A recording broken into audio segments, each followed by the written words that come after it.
Hi viewers, welcome to my channel Avani's world.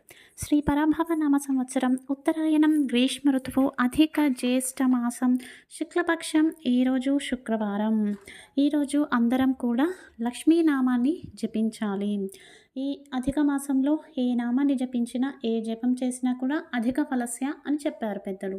కావున ఓం శ్రీం మహాలక్ష్మి అయి నమః, ఓం శ్రీం మహాలక్ష్మి అయి నమః, ఓం శ్రీం మహాలక్ష్మి అయి నమః. అందరూ కూడా ఈ నామాన్ని ఈ రోజంతా జపించండి. ఇక ఈరోజు మంచి మాట. మన జీవితంలో మనకు చాలా బాధ కలిగినప్పుడు బాధ చెప్పుకోనికి ఎవరైనా పక్కన ఉంటే బాగుండు అని అనుకుంటాము. ఎవరైనా పక్కనే ఉంటే విపరీతమైన బాధ కలిగినప్పుడు మనుషులతో చెప్పుకుంటూ ఉంటాము.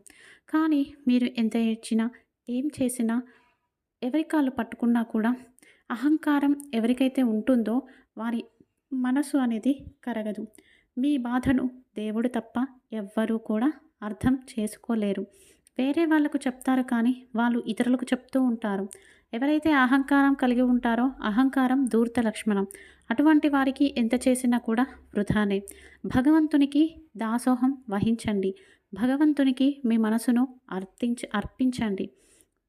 ఈ ప్రపంచంలో ప్రతి మనిషిలో కూడా ప్రతి జీవరాశిలో కూడా ఏదో ఒక పరీక్ష ఉంటూనే ఉంటుంది. భగవంతునికే తప్పలేదు కష్టాలు. ఇక మనుష్య జన్మ ఎత్తిన మానవులు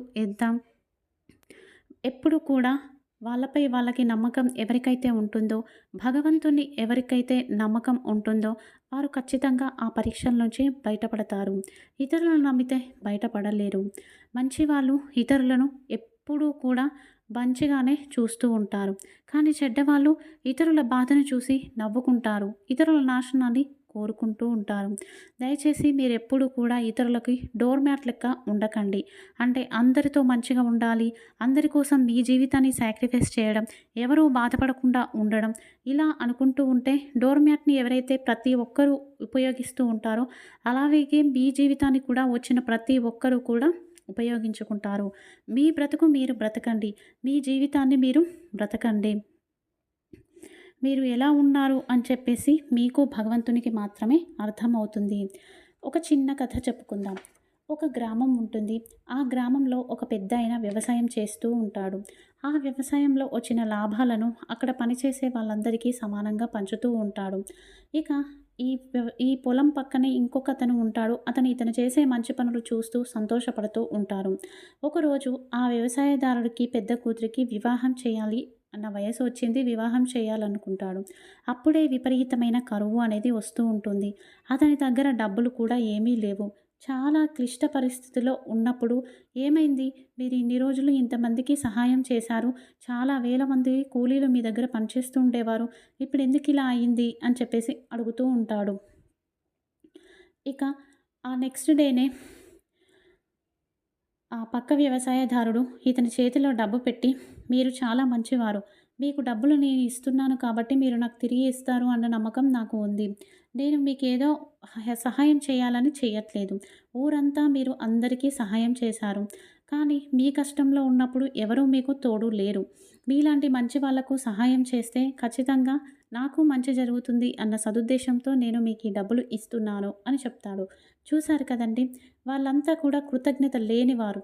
ఎందుకంటే ఇతను ఇదంతా చేయడం చూసిన ఆ జనాలు, అమ్మో ఈ పొలం అంతా ఇతందే కదా, మళ్ళీ మన నుంచి లాగేసుకుంటారేమో అని చెప్పేసి ఆ పెద్దాయన పైన కక్ష కడతారు. కృతజ్ఞత ఉంటేనే మీరు కష్టాల్లో ఉన్నా కూడా మీకు తోడుగా ఉంటారు. ఎవరికైతే మనం ఎన్ని చేసినా కూడా కృతజ్ఞత అనేది లేదో వారి వల్లనే మీ జీవితం అనేది నాశనం అయిపోతూ ఉంటుంది. ఈరోజు వాస్తు పరిష్కారంలో భాగంగా ఏ ఇంట్లో అయితే టాయిలెట్స్ అనేవి సరిగ్గా ఉండని చోట ఉంటున్నాయో, సరిగ్గా అవి ఎక్కడైతే ఉండాలో అక్కడ లేకుండా ఇంకో చోట ఉంటున్నాయో ఆ ఇంట్లో స్త్రీలకు కానీ పురుషులకు కానీ హార్మోన్ ఇంబ్యాలెన్స్ అనేది వస్తూ ఉంటుంది. స్త్రీలకు గర్భకోశ సమస్యలు, పురుషులకు శుక్రకణాలు తగ్గడం లాంటివి ఉంటూ ఉంటాయి. అలాగే స్త్రీలకు పురుష లక్షణాలు ఉండడం లాంటివి ఉంటున్నాయి అంటే ఇంట్లో ఉన్న టాయిలెట్స్ని సరిచేసుకోండి. ఇక రేపు ఉదయం ఆచరించవలసిన పూజ, రేపు చతుర్దశి గడియలు ఉంటాయి శనివారం. సో, రేపు ఎవరైతే శివాలయ దర్శనం చేసుకొని తదుపరి రావి చెట్టుకు 5 ప్రదక్షిణలు చేస్తారో వారికి ఎట్లాంటి ఆపదలు కూడా రావు. ఆపదలు అనేవి దూరంగా ఉంటాయి. అలాగే రేపు శనివారం కాబట్టి శని ప్రభావం కూడా తొలగిపోతుంది. మానసిక ప్రశాంతత అనేది చేకూరుతుంది. ఇది ఈరోజు video. Thank you for watching.